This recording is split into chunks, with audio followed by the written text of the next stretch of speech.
2047 तक राज्य को करीब करीब 2.5 ट्रिलियन डॉलर की इकोनॉमी बनाने का लक्ष्य रखा है। इस विजन को साकार करने के लिए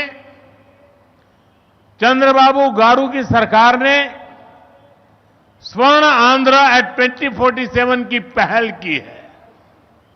इसमें केंद्र की एनडीए सरकार भी आंध्र प्रदेश के हर लक्ष्य के साथ कंधे से कंधा मिलाकर चल रही है।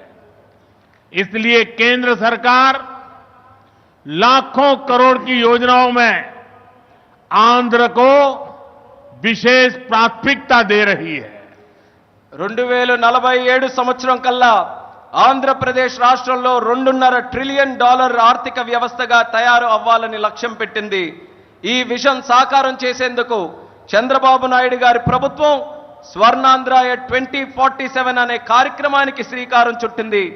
ఈ లక్ష్యాన్ని చేరుకోవడానికి కేంద్రంలో ఉన్న ఎన్డీఏ ప్రభుత్వం ఆంధ్రప్రదేశ్ రాష్ట్రంతో పాటు భుజంతో భుజం తోడై ముందుకు నడుస్తుంది. అందుకే లక్షల కోట్ల పథకాలతో కేంద్ర ప్రభుత్వం ఆంధ్రపై ప్రత్యేక దృష్టి సారించి ప్రాధాన్యత కూడా ఇస్తుంది. आज यहां 2 लाख करोड़ रुपए से ज्यादा के प्रोजेक्ट का उद्घाटन और शिलान्यास किया गया है। ये प्रोजेक्ट्स आंध्र प्रदेश को विकास को नई ऊंचाई देंगे। मैं इन डेवलपमेंट प्रोजेक्ट के लिए आंध्र प्रदेश समेत पूरे देश को बधाई देता हूं। साथियों, आंध्र प्रदेश अपने इनोवेटिव नेचर के कारण आईटी और टेक्नोलॉजी का इतना बड़ा हब है। अब समय है आंध्र नई फ्यूचरिस्टिक टेक्नोलॉजीज का सेंटर बने। जो टेक्नोलॉजीज अभी डेवलप ही हो रही है, हम अभी से उनमें लीड लें।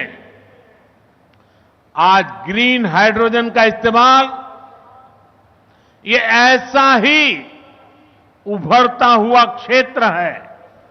ఈ రోజు 2 లక్షల కోట్ల రూపాయలకు పైగా విలువైన ప్రాజెక్టులు ఇక్కడ ప్రారంభించడం మరియు శంకుస్థాపన చేయడం జరుగుతుంది. ఈ ప్రాజెక్టులు ఆంధ్రప్రదేశ్ అభివృద్ధిని సరికొత్త శిఖరాలకి చేరబోతుంది. ఈ అభివృద్ధి కార్యక్రమాలతో ఆంధ్రప్రదేశ్తో పాటు యావత్ భారతదేశానికి కూడా నా తరపున అభినందనలు తెలియజేసుకుంటున్నాను. మిత్రులారా, ఆంధ్రప్రదేశ్ రాష్ట్ర ప్రజల తాలూకా సృజనాత్మకత వల్ల ఆంధ్రప్రదేశ్ రాష్ట్రం ఐటీ